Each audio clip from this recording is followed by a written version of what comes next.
Gospel of John chapter 2 page number 131 131 Hindi में।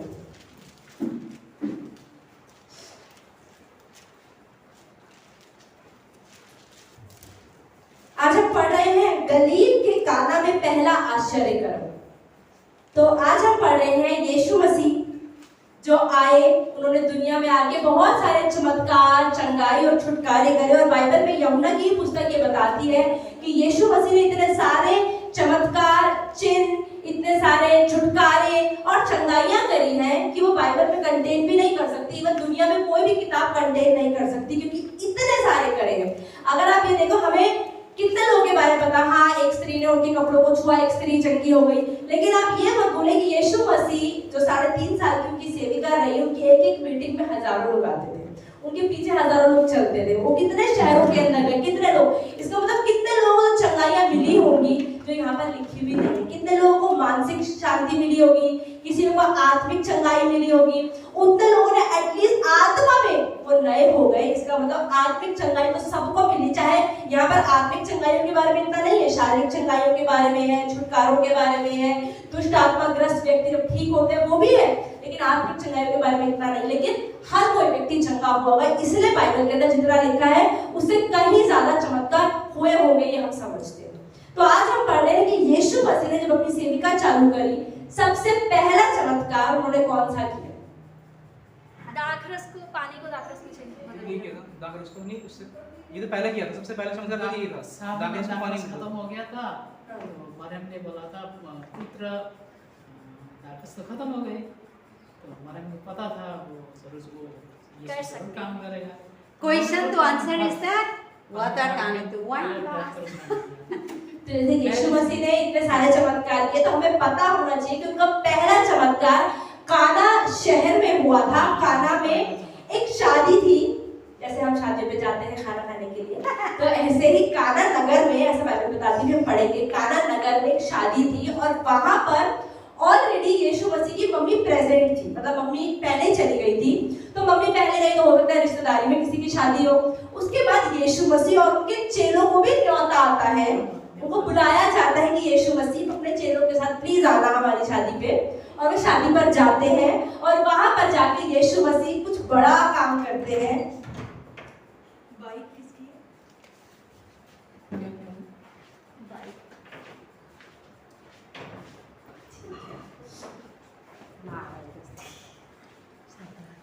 ये मैं काट ठीक है। तो आज हम पढ़ते हैं, पहले हम पढ़ते हैं ताकि फिर उसके बाद हम समझें। गलील के काना में पहला आश्चर्य कर्म। तो आप अपनी अपनी बाइबल में देखें, जो लोग नोट्स भी ले रहे हैं, पहले बाइबल में देखें एक बार क्या लिखा है लाइन टू लाइन। गलील के काना में पहला आश्चर्य कर्म। फिर तीसरे दिन, कौन से दिन? तीसरे दिन। तो तीसरा दिन किसका? हफ्ते का, महीने का, साल का, उम्र का? किसका तीसरा? शादी का तीसरा। क्योंकि यहूदी शादी जो होती है वो एक हफ्ते का प्रोग्राम होता है। जैसे यहाँ पर भी शादी हो एक दिन में तो होती नहीं, आज भी फटाफट कृष्ण चाय तो जल्दी हो जाती है पर जनरली जो यहूदी शादियां होती है वो 1 वीक की शादी होती है, ठीक है। तो तीसरा दिन जो होता है उस दिन लड़के मतलब दूल्हे के घर वाले लड़की के घर पे आते हैं खाना खाने, अरे मतलब एंजॉय करने, बात करने और खाना, मेरा खाना खाना। उस दिन का मेन प्रोग्राम है कि दूल्हा और दूल्हे के जो लोग होते हैं परिवार वाले, वो दुल्हन के घर आते हैं और खाना खाते हैं, ठीक है, मेहमान लोग ये करते हैं। तो इसका तीसरा दिन, तो हमें पता होना चाहिए तीसरे दिन का अर्थ क्या है। जो पूरे हफ्ते का शादी का प्रोग्राम है उसके तीसरे दिन जो पार्टी होती है, दावत होती है, उस दिन की हम बात करें, ठीक है। गलील के काना में पहला आश्चर्य कर्म। फिर तीसरे दिन गलील के काना में, गलील जो जगह है वहां पे काना नगर, काना में किसी का विवाह था, ठीक है। किसका विवाह था? यहाँ पे कोई नाम मेंशन नहीं है, तो किसी का, तो वो लड़का और लड़की का, ठीक है। और यीशु की माता भी वहां थी, पहले से ही यीशु की मम्मी वहां पर प्रेजेंट है। जैसे मैंने आपको बताया, जैसे रिश्तेदारों की शादी होती तो हम लोग 10 दिन पहले, 1 हफ्ता पहले, 3 दिन पहले चले जाते हैं काम वाम हेल्प करवाने, ऐसे उसकी मम्मी भी पहुंची हुई थी।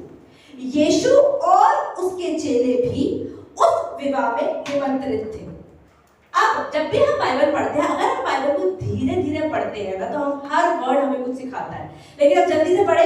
फिर तीसरे दिन गलील के काना में किसी का विवाह था, जो शादी थी, ठीक है, और यीशु की माता भी वहीं थी, यीशु और उसके चेले भी वहां थे। हम फटाफट पढ़ देते हैं, लेकिन अगर हम तोड़ तोड़ के धीरे धीरे पढ़ते हैं तो हम बहुत अच्छा। तीसरा दिन था, गलील के काना में था, किसी का विवाह था, यीशु की माता पहले ही वहां थी, यीशु और उसके चेलों को उस विवाह में निमंत्रित थे। अब निमंत्रित पे आप अंडरलाइन कर लीजिए आप हिंदी बाइबल में, अगर आपका मन हो तो क्या हुआ, वहां पर यीशु को क्या मिला, निमंत्रण मिला। क्या मिला, निमंत्रण मिला। जैसे आपको कोई शादी पे आता है, कार्ड आता है, शादी का कार्ड आता है, आजकल तो व्हाट्सएप पर भी आ जाता है, तो कार्ड आ जाता है, फिर आपको शादी पे जाना पड़ता है। कुछ लोग बोलते हैं हमारी फैमिली में व्हाट्सएप पर आया है, घर पे थोड़ी आया है, हम तो नहीं जाएंगे, सभी होता है। तो यहाँ पर यीशु मसीह को निमंत्रण आता है उनके और उनके चेलों के लिए कि आप हमारी शादी पे आना, मतलब घर में जो शादी है उस पर आना, ठीक है। जब दाखरस घट गया तो यीशु की माता ने उससे कहा, उनके पास दाखरस नहीं रहा। तो अब हुआ क्या कि सबसे पहली चीज जो हम यहाँ देखी, हमने पहली चीज ये देखी कि तीसरे दिन था शादी का, जो 7 डेज के प्रोग्राम में थर्ड डे था। फिर हमने देखा कि शादी में यीशु की मम्मी पहले से ही प्रेजेंट थी, जो काम हेल्प करवाने गई होगी। तीसरी चीज हम यहाँ पर देखते हैं कि यीशु और उसके चेलों को निमंत्रण मिला, उनको इनवाइट मिला। जब हम इनवाइट मिलता है तो इज्जत की बात होती है जाना। बिना इनवाइट के कोई भी बेइज्जती कराने नहीं जाता है ना, ऐसा कहते हैं कि जब तक इनवाइट नहीं आता तो हम नहीं जाते। इसका मतलब यीशु भी, बाइबल के अंदर क्या लिखा है कि हम पढ़ते प्रकाशित वाक्य के अंदर यीशु मसीह क्या कहता है, मैं द्वार पे खड़ा खटखटाता हूँ, जो मुझे अंदर बुलाता है मैं उसके लिए आता हूँ, है ना। मतलब कि अगर आप वो खड़े हैं, लेकिन जब तक आप नहीं बुलाते वो आते भी नहीं। ऐसे ही जब हम किसी को इनवाइट करते हैं तब वो आते हैं। तो यीशु मसीह यहाँ बता रहे हैं कि वो परमेश्वर है, और परमेश्वर तो इंसान भी बिना इनवाइट करे नहीं जाते। तो परमेश्वर की तो इज्जत, उनका औहदा, उनकी महिमा कितनी बड़ी है। तो वो कह रहे हैं कि यीशु के चेलों को निमंत्रण मिला, इनवाइट मिला, और वो इनवाइट में हाँ ठीक है खुशी खुशी जा रहे हैं। जब दाखरस घट गया, अब हुआ क्या कि वहां पर जो ये प्रोग्राम होता है, तो यहूदियों की जो शादी का प्रोग्राम होता है, कोई उनका प्रोग्राम होता है, तो उनकी जैसे आजकल तो क्या है, कोल्ड ड्रिंक मिलती है खाने के लिए, कुछ ना कुछ खाना खाने जाते हैं, कोल्ड ड्रिंक है, कोई छोटी छोटी पार्टी में चाय बना लेता है, कोई कॉफी होती है। आजकल अब शादियों में इतने तरह के ड्रिंक्स आ गए हैं, अलग अलग तरह के ड्रिंक्स मिलते हैं। तो यहूदी शादियों में जो है ना, वो दाखरस मिलता है, मतलब अंगूर का रस, ठीक है, वो प्योर अंगूर का रस होता है, जो आज तो शायद बहुत महंगा होगा, तो उस समय वही मिलता था।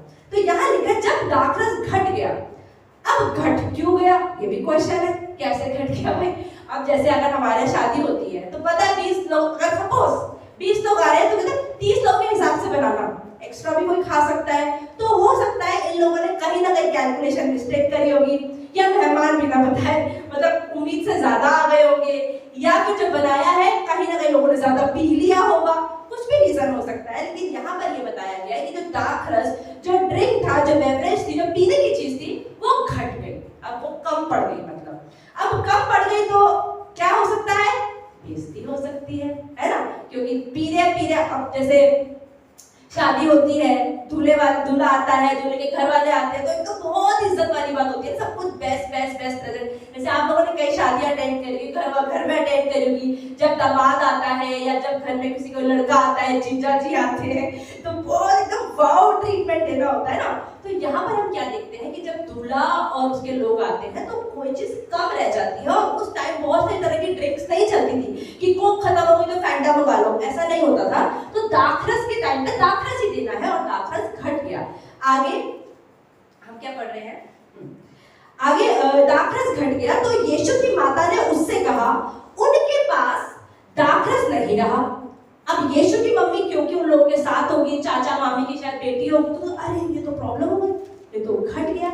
तो उसने क्या कहा, किससे कहा, यीशु मसीह से कहा कि दाखरस तो घट गया। यीशु ने उससे कहा, हे महिला, मुझे तुझसे क्या काम। अब हम यहाँ पर देखते हैं कि यहाँ पर हम एक क्वालिटी देखते हैं मरियम की। जैसे कि आज हम देखते हैं कि अगर हमारी लाइफ में, हमारी फैमिली में, हमारे चर्च में कभी कभी क्या होता है, कोई प्रॉब्लम होती है, तो लोग सॉल्यूशन की बात नहीं करते, लोग इधर उधर बात करते हैं। अच्छा ये हो गया, अरे पता है वहां पर ये हो गया, अरे बताओ यहाँ पर ये कम रह गया। सॉल्यूशन की बात नहीं करते, अरे पत्ती खत्म हो गई तो फटाफट जाके लेके आ जाए, कब पड़ गई कब हो गई, अरे है नहीं, अरे नहीं है, अरे बताओ ना नहीं है, अरे इतने में तो ले आओ, है ना। तो सॉल्यूशन की बात, तो यहाँ हम देखते हैं कि मरियम ने क्या करा, सॉल्यूशन की बात करी कि अरे ये घट गया है, तो सॉल्यूशन की बात करी, कैसे पता चल रहा है कि वो यीशु के पास आए, क्योंकि मरियम अभी तक यीशु मसीह ने कोई भी चमत्कार करना शुरू नहीं किया था, लेकिन मरियम तो शुरुआत से सिर्फ उस टाइम तक, इस टाइम तक सिर्फ मरियम ही जानती थी कि यीशु मसीह परमेश्वर का पुत्र है और ये चमत्कार कर सकता है, इसमें पावर है, चाहे इसने अभी तक नहीं करा, लेकिन अब जो प्रॉब्लम आ गई इसका कोई सॉल्यूशन है, दाखरस फटाफट नहीं बन सकता, अब पानी भी नहीं मिला सकते, खत्म ही हो चुका है, क्या करें अब। तो उन्होंने सही बंदे को टारगेट करा, चलो प्रभु के पास चले, यही कुछ कर सकते हैं। तो जब यीशु मसीह को उनकी मम्मी ने बोला कि दाखरस घट गया है, यीशु ने उससे क्या कहा, हे महिला। अब क्वेश्चन ये है कि जब यीशु मसीह की मम्मी ने उनको दाखरस का प्रॉब्लम बताया, तो उन्होंने अपनी मम्मी को मम्मी क्यों नहीं बोला, हे महिला क्यों बोला, हे महिला मुझे तुझसे क्या काम, अभी मेरा समय नहीं आया। उन्होंने क्यों बोला, क्योंकि उस समय वो, क्योंकि यीशु मसीह की मम्मी ये सोचकर नहीं आई कि मेरा बेटा है ये कुछ करेगा, वो ये सोच कर आई कि परमेश्वर है ये कुछ करेगा, इसलिए वो भी रिप्लाई, हाँ महिला अभी क्या काम, मेरा अभी टाइम नहीं आया है, अभी एक टाइम आया, क्योंकि अभी तक एक भी चमत्कार नहीं हुआ है, चमत्कार होना है, अरे भी रुको। तो यहाँ पर क्या लिखा है कि हे महिला मुझे तुझसे क्या काम, अभी टाइम नहीं है, अभी मेरा समय नहीं हुआ। आगे उसकी माता ने सेवकों से कहा, जो कुछ वह तुमसे कहे वही करना। अब ये स्टोरी कितने लोगों को नहीं पता है, कि किसी को नहीं पता है ये स्टोरी, किसी ने अभी तक है जिसने नहीं पता है आज तक, सबको पता है ये स्टोरी, नहीं पता, ठीक है। एक बार मैं इसको रीड करते तभी ज्यादा समझ में आएगा कि क्या हुआ, ठीक है। उसकी माता ने सेवकों से कहा, जो कुछ वह तुमसे कहे वही करना। वहां यहूदियों के शुद्ध करने की रीति के अनुसार पत्थर के 6 मटके धरे थे, जिनमें 2-2, 3-3 मन समाता था, ठीक है। पहले मैं आपको स्टोरी बताती हूँ, ठीक है, फिर नेक्स्ट। जब शादी हो रही थी तो दाखरस घट गया, जो कि मेन ड्रिंक था पीने के लिए, वो घट गया।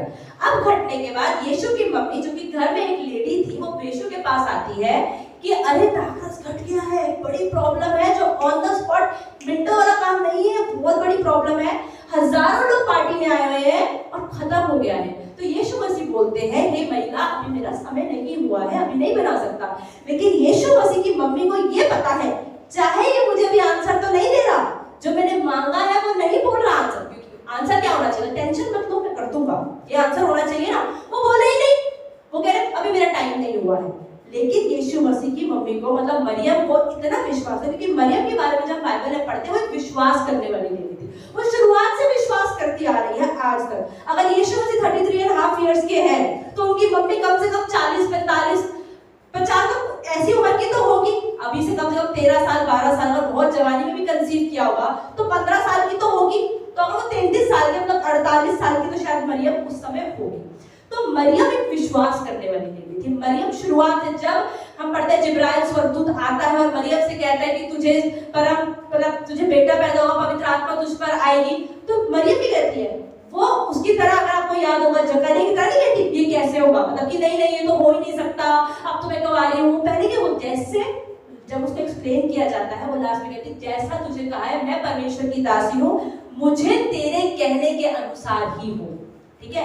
यही चीज हम देखते हैं एलिशिबा और जकरिया के, जब बेटा पैदा होता है जकरिया शक करता है, ऐसे कैसे होगा, हम तो बूढ़े हैं, ये तो नहीं हो सकता, मेरी बीवी भी बूढ़ी है, नहीं हो सकता। परमेश्वर ने क्या किया, उसकी जबान बंद कर दी थी, वो गूंगा हो गया था जब तक यूहन्ना बपतिस्मा पैदा नहीं हुआ था। तो ये 2-3 स्टोरीज आ रही, लेकिन अब जैसे क्रिसमस पास आएगा तो पास्टर इसको और एक्सप्लेन करेगी। तो अभी हम पढ़ेंगे, तो यूहन्ना बपतिस्मा दाता के पापा ने शक करा, इसलिए वो गूंगे हुए थे जब तक यूहन्ना बपतिस्मा पैदा नहीं हुआ। लेकिन मरियम के केस में हम ये नहीं पढ़ते। मरियम शुरुआत से ही कहती कि नहीं, मैं परमेश्वर की दासी हूँ, जो स्वर्गदूत ने कहा है, चाहे मैं अभी कुंवारी सही, चाहे मेरी शादी भी नहीं हुई, चाहे मैंने कोई कंसीव भी नहीं किया, लेकिन मुझे पता है जैसा आपने कहा वैसा मेरे साथ हो। आगे भी हम कई बार देखते हैं, जो कि बाइबल में इतना मेंशन भी नहीं है, कि यीशु मसीह ने बचपन से लेकर 33.5 साल की उम्र तक भी तो कुछ चमत्कार किए हैं जो यहाँ पर डिटेल में नहीं लिखा है, लेकिन अलग अलग हम बुक्स पढ़ते हैं। यीशु मसीह ने बहुत बचपन में एक मरे हुए बर्ड को जिंदा कर दिया था, वो बीमार को ठीक कर दिया था, बहुत सारे चमत्कार ऐसे हैं। लेकिन मरियम हर समय चुप रहती है क्योंकि विश्वास करती है कि ये परमेश्वर का बेटा है और इसको बचा बचा के रखना है लास्ट तक, जब तक इसकी सेविका शुरू नहीं हो जाती। तो यहाँ पर हम देखते हैं कि मरियम यीशु के पास आती है और यीशु से कहती है कि दाखरस खत्म हो गया है। यीशु मसीह कहते हैं कि मेरा अभी टाइम नहीं हुआ है। उसके ये आंसर सुनने के बाद भी मरियम को इतना पता है जो आपको और मुझे पता होना चाहिए कि एक बार अगर आपने अपनी प्रॉब्लम परमेश्वर के कानों में डाल दी तो चाहे वो भी आंसर नहीं दे रहा, वो देगा। इतना विश्वास, ये मैं यहाँ मरियम की लाइफ से हमें सीखते हैं। वो ये नहीं हो तो आंसर नहीं दिया, ये तो कह रहा मेरा टाइम नहीं हुआ, इसका मतलब नहीं करेगा, और क्या करूं, चलो किसी और से बात करने जाती हूँ, वो नहीं बोलती। लेकिन वो क्या करती है, नौकर वहां पे खड़े होते हैं, कुछ नौकर होते हैं, दास होते हैं, वो उनसे कहती है जो यीशु कहे ना वो करना, जो ये बोल रहा है ना वैसा वैसा करना। उसे पता था कि अगर मैंने बोला है कुछ ना कुछ तो करेगा। ये प्रॉब्लम का सॉल्यूशन, प्रॉब्लम परमेश्वर के कानों में जाने के बाद बिना सॉल्यूशन लिए नहीं रहती। सॉल्यूशन तो आएगा, हल तो आएगा। तो प्रॉब्लम की, अच्छा अब सुनो, वो शायद इसमें तो लिखा नहीं कि यीशु मसीह ने शक्ल से क्या रिएक्ट किया, लेकिन हो सकता है वो समझ कि वो मम्मी है, वो अपने बच्चे का बचपन से रह रही है, जैसे आप मम्मी हो, आपको बच्चा चुप भी होगा ना, आप समझ रहे कुछ तो बात है। अगर वो हंस रहा है लेकिन फिर भी मन में कुछ, आप फिर भी पकड़ लो कुछ तो बात है। तो मम्मी ऐसी होती है ना, तो ऐसे ही मरियम बचपन से यीशु को पालती होती है, तो इसको पता होगा कि ये मना तो कर रहा है लेकिन करेगा, उसके एक्सप्रेशन से शायद। तो तब वो दासों से कहती है कि ठीक है, जो यीशु कहे ना वैसा ही करना। अब उस समय वहां पर 6 मटके पड़े होते। कितने मटके? 6। ठीक है। अब जो मटका है मतलब एक पात्र, पात्र आप ऐसे समझ सकते हैं, पात्र जो है वो 6 मटके होते हैं और वो 6 मटके खाली होते हैं। कैसे होते हैं? खाली होते। हाँ, खाली होते हैं। ठीक है। अब यीशु मसीह क्या कहते हैं? यीशु मसीह दासों से कहते हैं, नौकरों से कहते हैं, ठीक है, ये 6 मटके, और वो 6 मटके इतने बड़े होते हैं जिसमें एक एक मटके में 150 लीटर पानी आ सकता है। 150 मतलब पता नहीं कितने बड़े होंगे, अगर आप लोगों को अंदाजा हो, इतने तो होंगे। 150, 20 लीटर की बाल्टी इतनी होती है, 40 लीटर, तो मतलब 150 लीटर, तो इतने बड़े बड़े मटके होंगे और चौड़े भी होंगे। तो 150 लीटर का एक मटका गुना 6, 15, 6 का कितना होता है? 90 होता है शायद। ठीक है। तो अब ये कितना लीटर पानी, इतना ज्यादा पानी उसके अंदर होता है, 90 है ना? तो 900 लीटर हो गया, समझ लो। अब इतना पानी, वो कहते हैं नौकरों से कहते, ठीक है, इन 6 मटकों को ना पानी से भर दो। अब आपको ये पता होना चाहिए कि बाइबल में मिट्टी का पात्र किसको दर्शाता है? इंसानों को दर्शाता है, हमें दर्शाता है। हम कहते हैं ना एक वेसल, इंग्लिश में बोलते हैं वेसल। तो परमेश्वर हमें वेसल की तरह इस्तेमाल करना चाहता है। ये आपको पता होना चाहिए कि बाइबल इंसानों के लिए वृक्ष भी यूज करती है, मतलब एक पेड़ भी इंसानों को बताया गया है, वेसल मतलब एक पात्र भी बताया गया है, मिट्टी भी बताया गया है। अगर आप रोमियो की पुस्तक पढ़ते उसमें लिखा है कि मिट्टी, जब लोग कंपेयर करते हैं कि परमेश्वर आपने मुझे ऐसा क्यों बनाया, ऐसा क्यों बनाया, ऐसा क्यों बनाया, परमेश्वर कहता है तू मिट्टी, तू कुम्हार से कैसे क्वेश्चन पूछ सकती है कि मैंने तुझे ऐसा कैसे बनाया? मेरी मर्जी है, तुम नहीं पूछ सकते। रोमियो 9:20 में शायद लिखा हुआ है कि हम परमेश्वर से क्वेश्चन नहीं कर सकते। ठीक है। तो वो सेवकों से कहते हैं कि ये 6 मटके पानी से भर दो। अब सेवक वो भी कंफ्यूज हो गए, भाई ये क्या हो गया इस आदमी को, दाखरस खत्म हुआ है, पानी नहीं खत्म हुआ है, पानी क्यों भरवा रहे हो? है ना क्वेश्चन। देखो ये नींबू पानी थोड़ी पिया, पानी में नींबू डाला, पानी दाखरस तो अंगूरों से बनता है, अंगूर यहाँ एक नहीं दिख रहा, आप कह रहे हो पानी भर दो। लेकिन हम बाइबल में देखते हैं कि वो हमारी तरह नहीं थे दास ना, क्वेश्चन नहीं पूछा। हम लोग तो इतने सारे क्वेश्चन पूछ ले ना, क्यों 6 क्यों, कितना चाहिए, पानी क्यों डालना है, अच्छा इससे क्या होगा, खत्म तो दाखरस हुआ है, चीनी भी डालना है, क्या डालना है, इतने क्वेश्चन होंगे ना, कुछ नहीं पूछा। पर बाइबल बताती है कि जब यीशु मसीह ने बोला कि पानी भर दो, वो उठे, विश्वास के साथ उठे और उसमें पानी भरना शुरू करा। अब एक एक मटके में जब 150 लीटर पानी आता है, उसे भरने में ही कितनी देर लगी होगी। उन्होंने भरा भरा भरा भरा भरा, ठीक है, भर दिया। अब क्या करें? यीशु ने बोला ठीक है, अब जाके ना इस मटके में से जाकर प्रधान, जो मतलब जैसे मैरिज जो होती है, कोई भी शादी होती है, इवेंट आजकल बोलते हैं इवेंट मैनेजर, आपको पता होगा इवेंट मैनेजर जो होते हैं जो शादी कंडक्ट करते हैं। शादी में कुछ प्रॉब्लम हुआ, आजकल क्या करते हैं लोग, बड़ी बड़ी शादियों में क्या होता है कि वो एक इवेंट मैनेजर के पास जाते हैं, उसको पकड़ा देते हैं, जी पकड़ो 20 लाख रुपए, अब ये शादी आप ऑर्गेनाइज करो, खाना का क्या करना है, डेकोरेशन क्या करना है, कुर्सियां कहाँ से लानी, आप देखो ये पकड़ा दिया हमने 20 लाख, ये हमारा बजट है, ठीक है। अब ऐसे ही इसमें लिखा प्रधान याजक, आप पढ़ेंगे हिंदी में लिखा प्रधान याजक। तो यीशु मसीह कहते ठीक है, अब यहाँ से मटके से निकाल के, जग से निकाल के जाओ प्रधान याजक को पिलाओ। अब उस समय तक भी वो पानी पानी ही है। अब जब इसका मतलब उन लोगों ने निकाला होगा शायद पानी ही होगा, लेकिन जब वो व्यक्ति ने उठा, मतलब प्रधान याजक के पास वो पहुंचा पानी, उसने पिया, वो दाखरस बन चुका था। उसने पिया, अरे वाह इतना टेस्टी, वो कहते हैं इतना टेस्टी, मतलब दाखरस। और जनरली क्या होता है कि जब भी कोई प्रोग्राम होता है तो लोग अच्छी चीज पहले सर्व करते हैं और धीरे धीरे जब वो कम पड़ जाता है तो उसे पानी मिला देते हैं। धीरे धीरे तो घरों में होता ही रहता है ना, अब मेहमान तो बढ़ते ही जा रहे, सामान थोड़ा ही, पानी डाल दिए, नमक डाल दिए, हो गया सब्जी, ऐसे ही करते हैं ना। तो उस समय लेकिन जब दाखरस, जब वो लोग ऑलरेडी पी चुके थे, पी के खत्म हो चुका था, तब यीशु ने दोबारा दाखरस बनाया तो प्रधान याजक ने पिया। प्रधान याजक ने कहा अरे ये तो पहले से भी ज्यादा टेस्टी है, मतलब पहले जो टेस्ट था उससे ज्यादा है। तो जनरली सब लोग तो पार्टी शादी के अंदर पहले हल्की चीज दे, मतलब हल्की चीज देते हैं, बाद के लिए पहले बढ़िया चीज देते हैं, बाद में हल्की चीज देते हैं। तुम लोग तो पहले से अच्छी चीज बाद में दे रहे हो।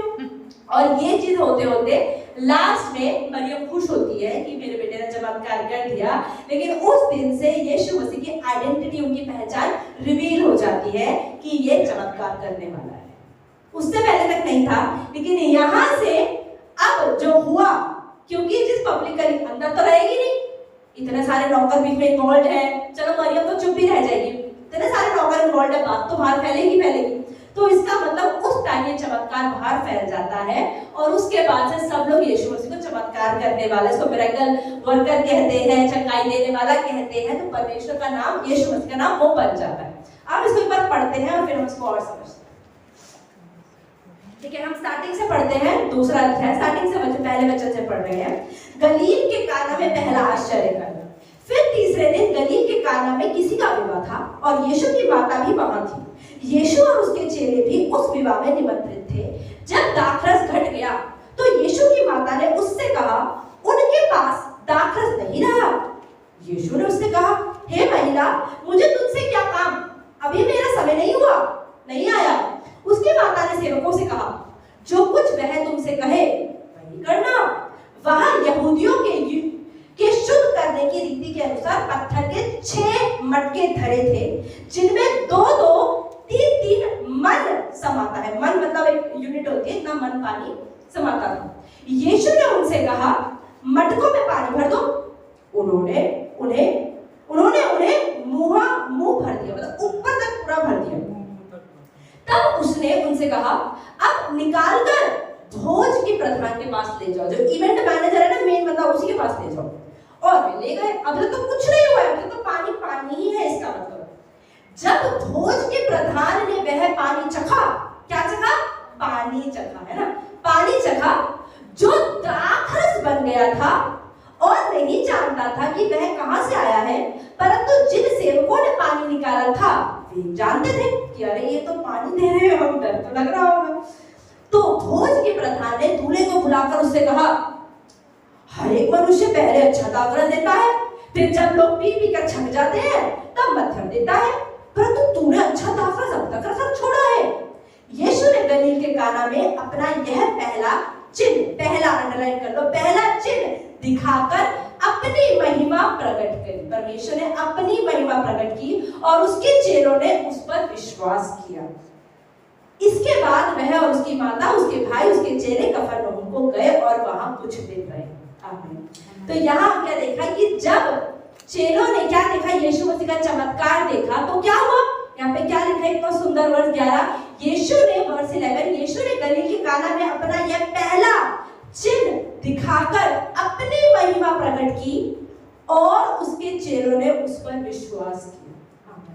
परमेश्वर कोई चमत्कार क्यों करता है? परमेश्वर चमत्कार दो कारण से करता है। कोई भी परमेश्वर का चमत्कार जो हम कलीसिया में देखते हैं, हमारे जीवन में देखते हैं, या हम बाइबल में पढ़ते हैं, हम पहले परमेश्वर क्यों चमत्कार करता है? इसलिए कि परमेश्वर अपनी पावर दिखाना चाहता है। मैं परमेश्वर हूँ, मेरे पास पावर है। तुम्हारी प्रॉब्लम है, मेरे पास पावर है, मैं दे सकता हूँ। क्यों? मैं परमेश्वर हूँ। जो तुम नहीं कर सकते वो मैं कर सकता हूँ, क्योंकि तुम्हें मैंने बनाया है। तुम्हारी बॉडी में ये प्रॉब्लम है, तुम्हारी लाइफ में ये प्रॉब्लम है, तुम्हारे घर में ये प्रॉब्लम है, चिंता क्यों कर दो? मैं हूँ जो मैं हूँ, परमेश्वर कहता है। तो हमारी लाइफ में परमेश्वर चमत्कार क्यों करता है? पहला रीजन, परमेश्वर अपनी महिमा करवाना चाहता है। परमेश्वर ने हमें भी क्यों बनाया?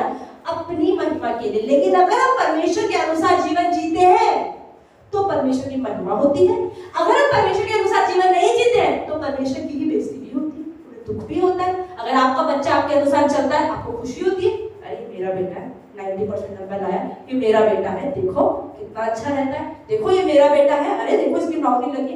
मम्मी को गर्व होता है ना, ये मेरा बेटा है। ये बच्चा किसका है? मेरा है। 40 नंबर डालता है 100 में से। देखो शराब पीता है, क्या करूं, मैं तो परेशान हो चुकी हूँ। देखो ना, तो आप जैसे एक माता पिता होते हैं, परमेश्वर माता पिता है ना, परमेश्वर हमारा पिता है। जैसे एक माँ को गर्व होता है, क्योंकि परमेश्वर ने अपने प्रेम को एक माँ के प्रेम से कंपेयर किया है। तो जब एक माँ खुश होती है, कब खुश होती है? जब बच्चा उसकी बात मानता है। उसका काम क्या है? बच्चे का पढ़ाई करना, अपना कमरा साफ रखना, मम्मी पापा के अनुसार चलना, सबसे अच्छे से बात करना, गाली ना देना, अपनी उम्र के अनुसार काम करते जाना, बढ़ते जाना। जब बच्चा करता है तो मम्मी खुश होती है, जब बच्चा नहीं करता है मम्मी दुखी होती है। मैं तो कह के थक गई, इसको मानता ही नहीं है, मम्मी दुखी होती है। सेम गोज विद परमेश्वर। परमेश्वर के साथ भी सेम चीज है। परमेश्वर हमें क्या होता है? परमेश्वर ने लिख दिया ना।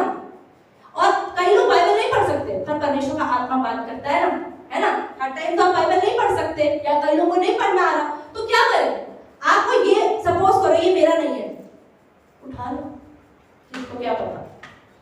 किसी को थोड़ी पता है, लेकिन अंदर से उठाते हो, अंदर से आता है ना, उठाना चाहिए ना, तेरा नहीं है, अंदर से आता है ना। तो बहुत सारी चीजों के अंदर परमेश्वर हमेशा ही, मुझे लगता है, अगर हम परमेश्वर, बाइबल में लिखा है, जो परमेश्वर विश्वास करते हैं, जिनके अंदर परमेश्वर की आत्मा, परमेश्वर के आत्मा के अनुसार हमें चलना है। परमेश्वर की आत्मा के चलाए वही लोग चलते हैं जो आत्मिक है, जो शारीरिक है, जो परमेश्वर को आज भी नहीं जानते हैं, वो शरीर के अनुसार चलते हैं।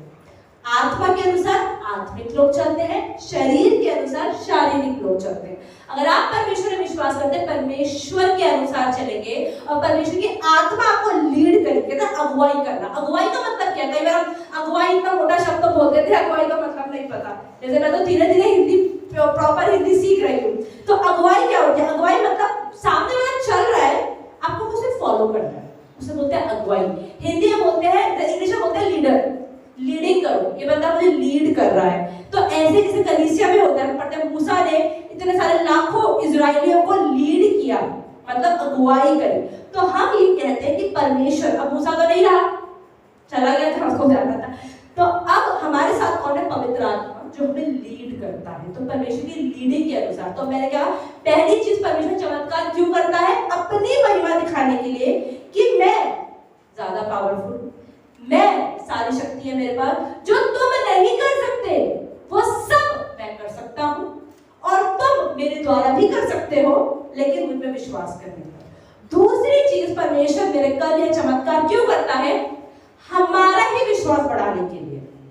हमारी लाइफ में आज आप परमेश्वर में, कभी कभी दुख में भी परमेश्वर में बने रहते हैं, लेकिन आप याद करो कि जब शुरुआत आपकी लाइफ में हुई, जब परमेश्वर में आप नए नए आए थे, आपकी लाइफ में कुछ परमेश्वर ने ऐसा किया जो आपने कहा अरे ये तो और कोई नहीं कर पाया, और उसके बाद आपका विश्वास परमेश्वर में हो। कुछ भी हो सकता है, वो फाइनेंशियल हो सकता है, हीलिंग हो सकता है, डिलीवरेंस हो सकता है, आपकी घर की प्रॉब्लम हो सकती है, कुछ भी हो सकता है, लेकिन कुछ ना कुछ तो आपके पास एक ऐसी चीज आप पकड़ के बैठे हो कि आज आपका परमेश्वर में विश्वास। कई बार आज भी लाइफ में प्रॉब्लम है, दुख है, छोड़ते क्यों नहीं हो?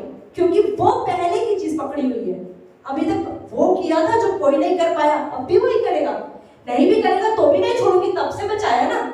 तो वो चीज है, इसलिए परमेश्वर चमत्कार क्यों करता है, परमेश्वर मिरेकल्स क्यों करता है? पहली, अपनी महिमा के लिए। आप यहाँ पे वर्ष में 11 वचन में लिखा है, यीशु ने गलील के काना में अपना पहला चिन्ह दिखाकर क्या किया? अपनी महिमा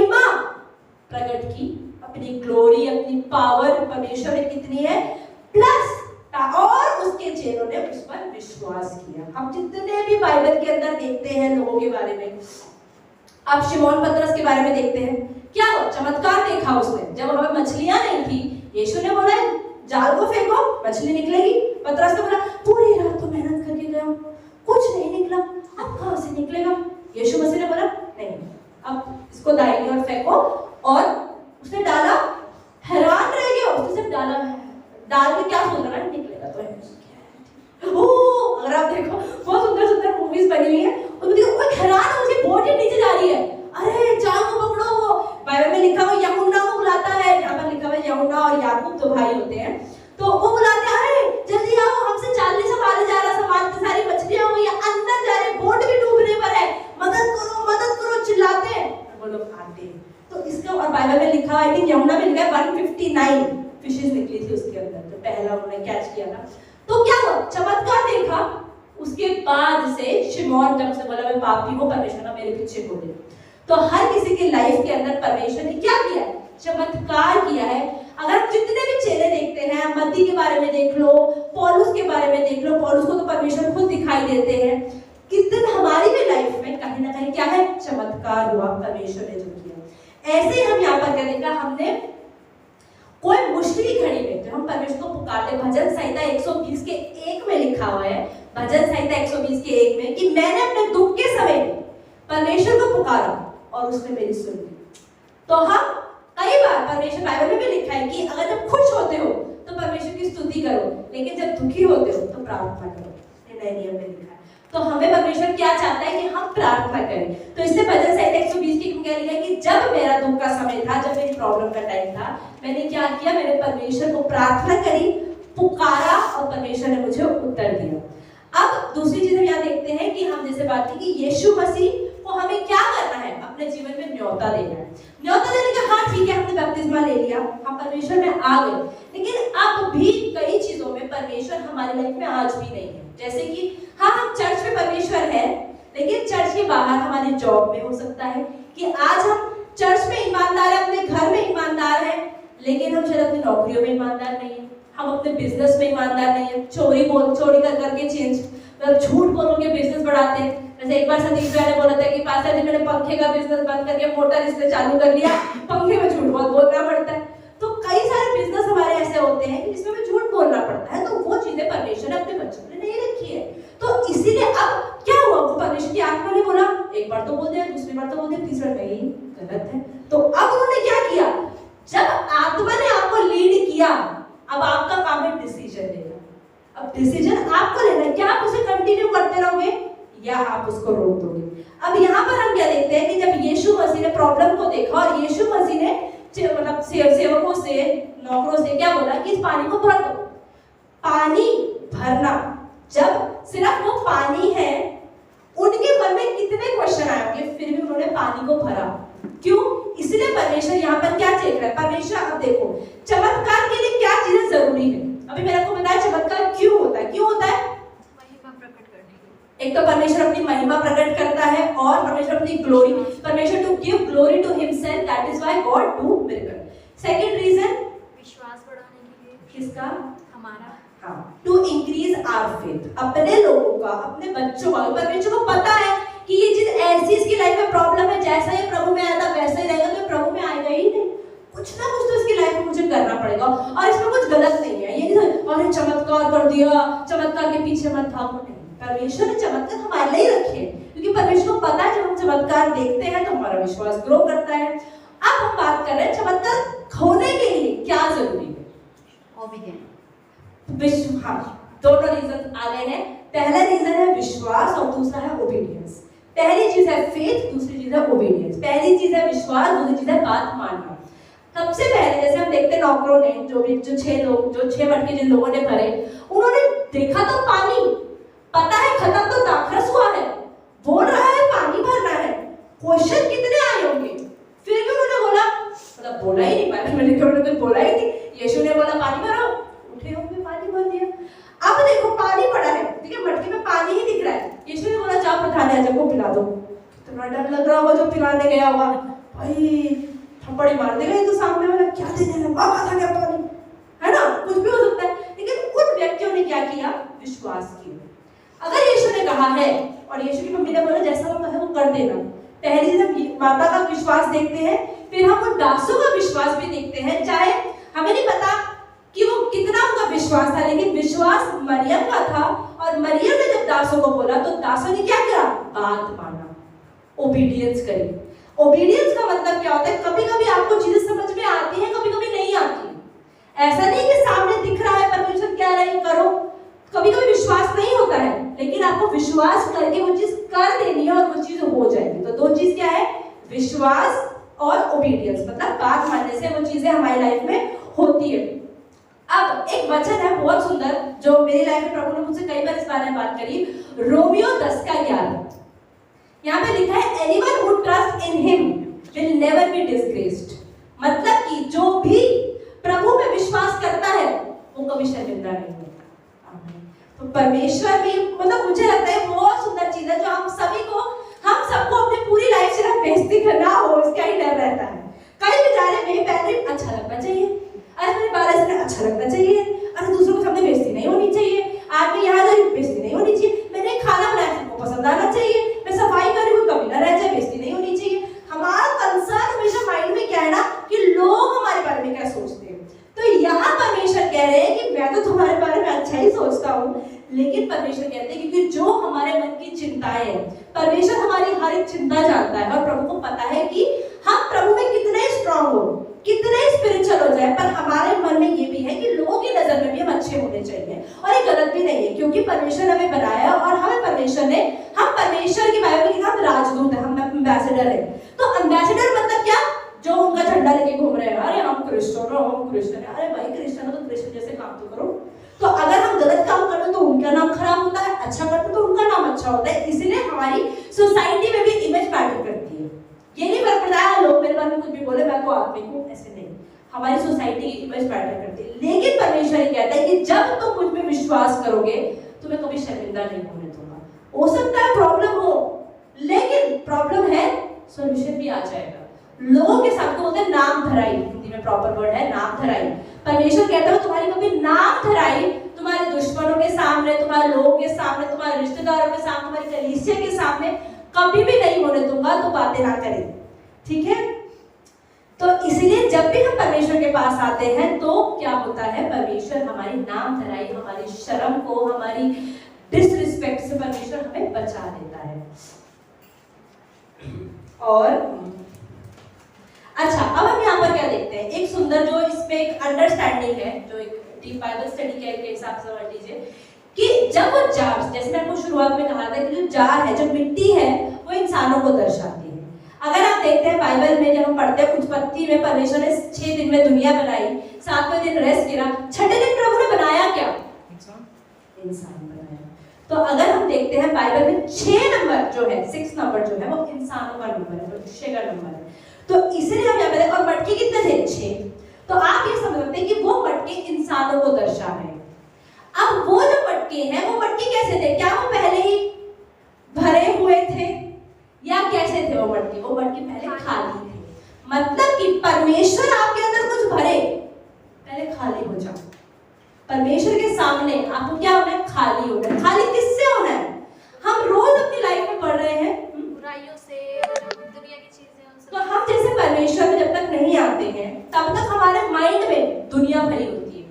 हम दुनिया के अनुसार चलते हैं, दुनिया की आइडियोलॉजी, क्या चाहिए, क्या होना चाहिए, जलन करने में कोई प्रॉब्लम नहीं है, ये करने में कोई प्रॉब्लम नहीं है, ऐसा भी कर सकते हैं, वैसा भी कर सकते हैं। ये सब क्या है?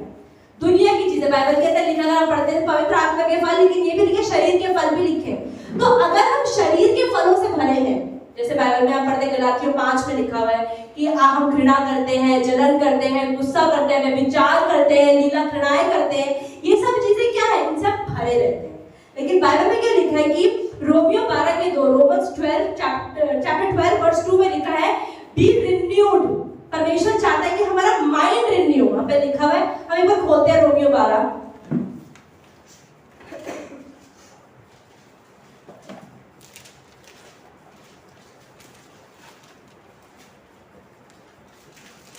रोमियो 12, ये वचन बहुत ही सुंदर है।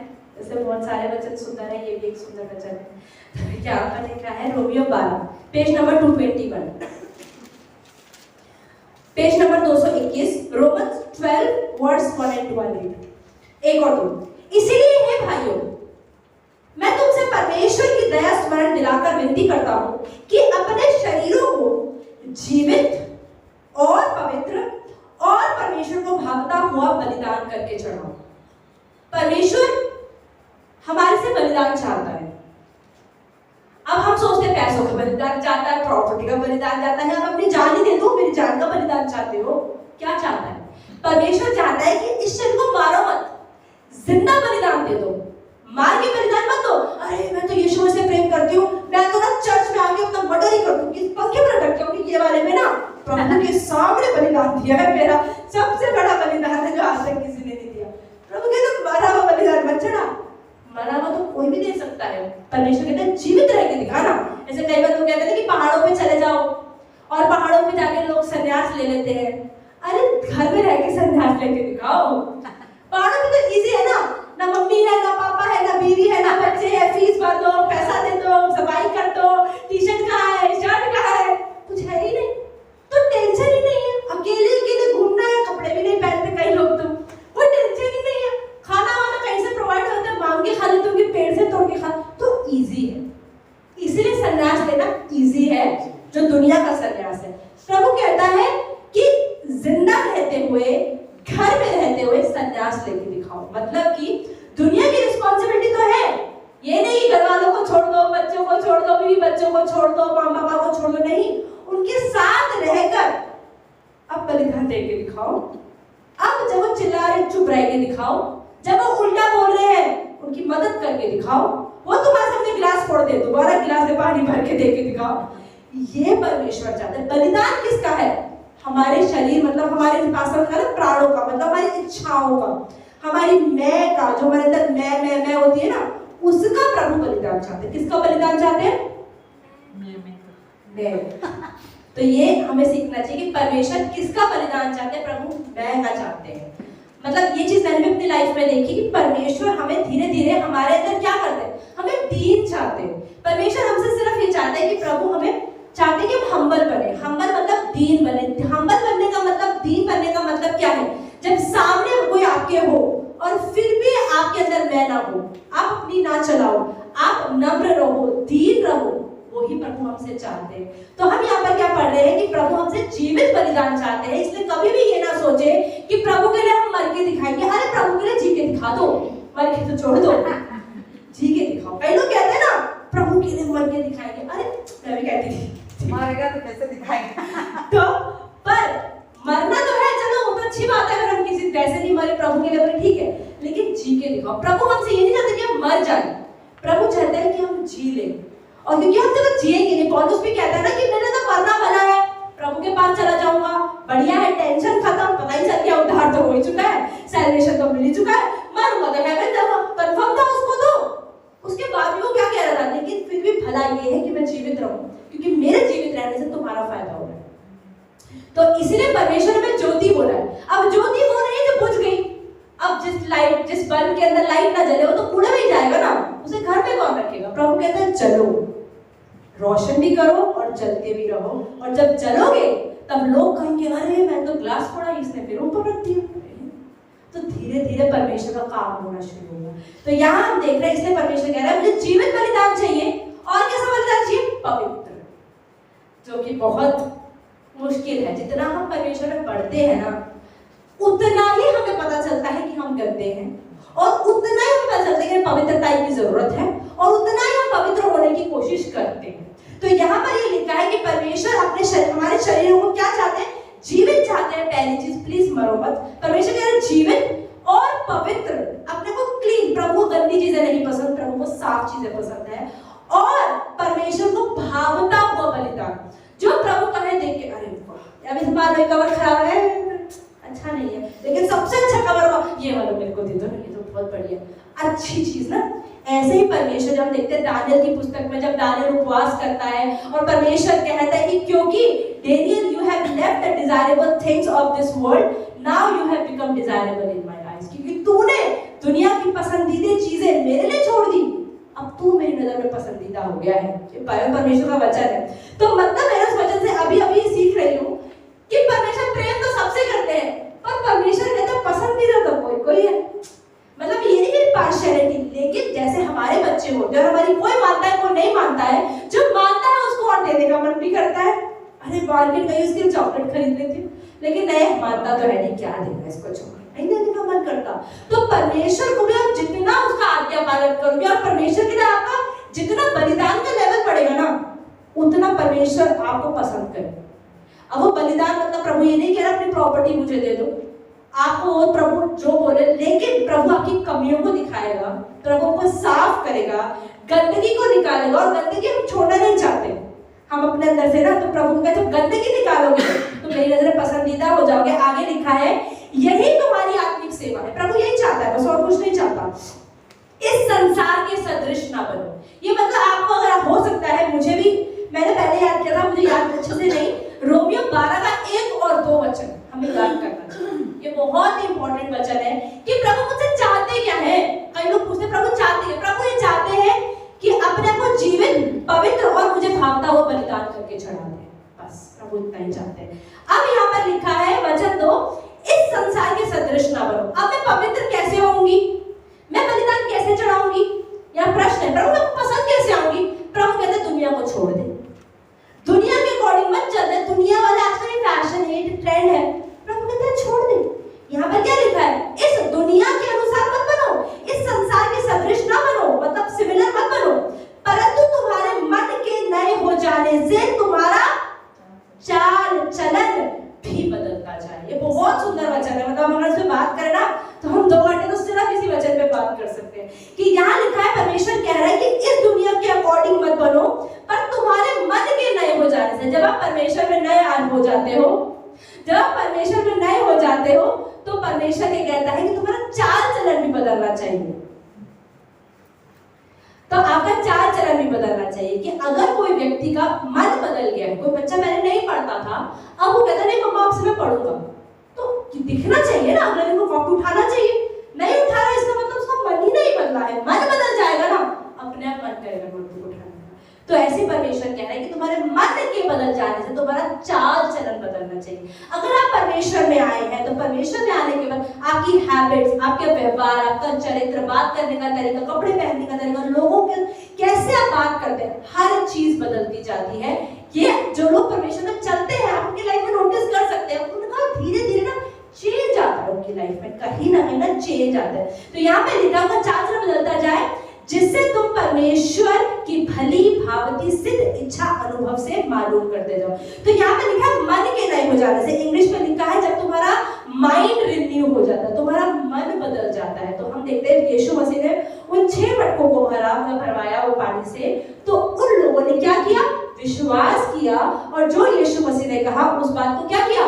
ओबे भी कहा, ठीक है। मतलब कि चाहे देखिए बाइबल में लिखा है, याकूब में लिखा हुआ है कि विश्वास क्या है। इब्रानियों के 11 के 1 में लिखा हुआ है, इब्रानियों के 11 के 1 में लिखा है विश्वास क्या है? अनदेखी चीजों पर आप जब कहते हैं कि ये होगा, ये विश्वास है। मुझे ये दिख रहा है, ये बाइबल है, ये बाइबल है, ये मेरा विश्वास है। अरे भाई बाइबल है, तुमको क्या विश्वास क्या? तुमको पता है, तुमको दिखता है हाथ में बाइबल है, लेकिन बाइबल नहीं है। मैं फिर भी कह रही हूँ बाइबल है, यहाँ रखी है, मुझे दिख नहीं रहा पर मुझे पता है यहाँ पे रखी है। ये विश्वास आपके भविष्य के लिए परमेश्वर ने क्या क्या आज्ञाएं दी है, क्या क्या वाचाएं दी है।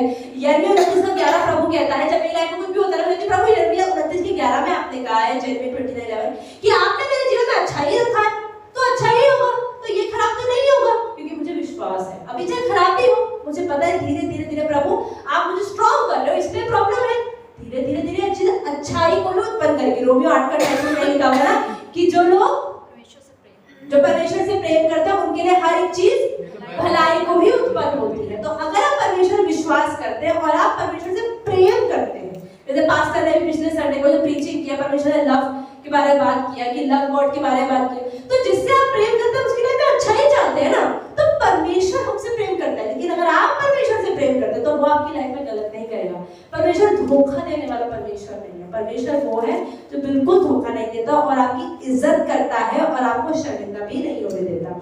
तो यहाँ पर हम देखिए वो 6 मटके क्या थे? खाली। इसका मतलब आपका मन बदल जाना चाहिए, और जब आपका मन बदल जाता है तो आप खाली हो गए हो और आप परमेश्वर के सामने आते हो। आपकी जो भी प्रॉब्लम है, कहते हैं ना, परमेश्वर को सरेंडर कर दो, समर्पण कर दो। प्रभु मुझे नहीं पता क्या होगा, मैं टेंशन नहीं लेनी, मैं उधर नहीं जाऊंगी, मैं आपके पास आऊंगी, ये मेरी प्रॉब्लम है, ये लो, पूरी उठा के प्रभु के सामने प्रार्थना में रख दो। जब आप खाली हो जाते हो तो प्रभु को भरने का रास्ता मिल जाता है। जब खाली ही नहीं है, कहाँ डालूं? जगह ही नहीं है, कहाँ डालूं? मटका तो फुल है। तो परमेश्वर क्या चाहता है कि पहले हम खाली हो जाए, और जब हम खाली हो जाते हैं परमेश्वर हमें भरना चालू करता है। और कैसे भरता है? जब हमारी गंदी गंदी हैबिट्स जाने लगती है, हमारी गलत गलत सोच जाने लगती है, चिंताएं हमारी जाने लगती है, परमेश्वर विश्वास भरता जाता है। आमीन। तो परमेश्वर क्या चाहता है? खाली पात्रों को ढूंढ रहा है जो साफ हो। यहाँ पे लिखा है, यहाँ पे 6 मटके जो रखे हुए थे, यहाँ पे 6 मटके थे एकदम साफ सुथरे बड़े। तो यहाँ पे परमेश्वर हमसे क्या चाहते हैं कि हम भी साफ हो और खाली हो, तो परमेश्वर हमें भरता जाता है। तो हमें क्या करना है कि हमें अपने मन को प्रभु के पास लेकर आना है, अपने खाली दिल को प्रभु के पास लेकर आना है। हमारे जीवन में जो भी प्रॉब्लम होती है, ऐसा मैंने अनुभव किया है कि जब भी कोई प्रॉब्लम होती है, कहते हैं ना, दिल टूट जाता है। ऐसा दुनिया में तो ऐसे ही बोलते हैं, दिल टूट जाता है, लेकिन बाइबल बताती है हमारा दिल खाली भी हो जाता है, क्योंकि हमारा मान लो कोई व्यक्ति है, कोई पैसा है, कोई प्रॉपर्टी है, या कोई अच्छी सेहत है जो चली गई, तो वो जगह जो है ना वो खाली हो गई है हमारे मन में। तो वो जो खालीपन है ना, वो परमेश्वर ही भर सकता है और कोई नहीं भर सकता है। तो उसके लिए क्या करना है? किसी की लाइफ में, मैंने आज ये नोटिस किया, हमारी लाइफ में, किसी की भी लाइफ में, दुनिया में आप जितने लोगों से मिलते हैं, उनकी लाइफ में कोई भी प्रॉब्लम दिखे ना, सॉल्यूशन यही है। सिर्फ उस खाली, चाहे उनके जीवन में कोई व्यक्ति मर गया है, कोई ब्रेकअप हो गया है, कोई बच्चा, उसके हाथ कट गया, पैर कट गया, कुछ भी इशू हो सकता है किसी की भी लाइफ में, उसको उसे भर परमेश्वर सकता है। तो क्या करना है? उसको यीशु मसीह के बारे में बताना है, और जब आप वचन को बताते हैं तो वचन उसको भरना शुरू करता है, और धीरे धीरे उसके जीवन में बदलाव आना शुरू होता है। ठीक है? इसलिए परमेश्वर बस हमें चाहते हैं कि हम परमेश्वर में खाली होकर आए, और परमेश्वर के सामने जब हम खाली होकर आते हैं, कैसे अपने मन के बदलने से हमारे चाल चलन में जो हमें दिखना चाहिए, और परमेश्वर हमें पूरी तरह बदल देते हैं। जैसे कि हमने यहाँ पर देखा कि जब यीशु मसीह ने चमत्कार किया, क्या हुआ? विश्वास किया मरियम ने, बात आज्ञा पालन किया दासों ने, और जब ये सब हुआ तो विश्वास सबका बढ़ा और महिमा प्रभु की हुई। तो हमारे जीवन में जब भी कुछ प्रॉब्लम होती है तो हमें क्या करना है? परमेश्वर के पास आना है। जो भी प्रॉब्लम है, प्रभु ने कहा ना, मैंने क्या बोला भजन संहिता 120 कि प्रॉब्लम के टाइम प्रभु मैंने आपको पुकारा, आपने सुन लिया, आपने उत्तर दे दिया। तो अच्छे समय में हम रोते नहीं है, अच्छे समय में हम धन्यवाद देते हैं, पर दुख के समय में हम प्रार्थना करते हैं कि प्रभु ये प्रॉब्लम है। तो उस समय जब भी हम करेंगे तो परमेश्वर का वचन हमें कोट करना चाहिए, प्रभु को कहना चाहिए, प्रभु आप मेरी सुनो, क्योंकि आपका वचन ये कहता है, और परमेश्वर सुनेगा। ठीक है? तो आज का वचन यही है। आमीन। तो इसलिए हमारी लाइफ में हमें क्या करना है कि हमें प्रभु के पास आना है। आज का वचन से हमने यही सीखा।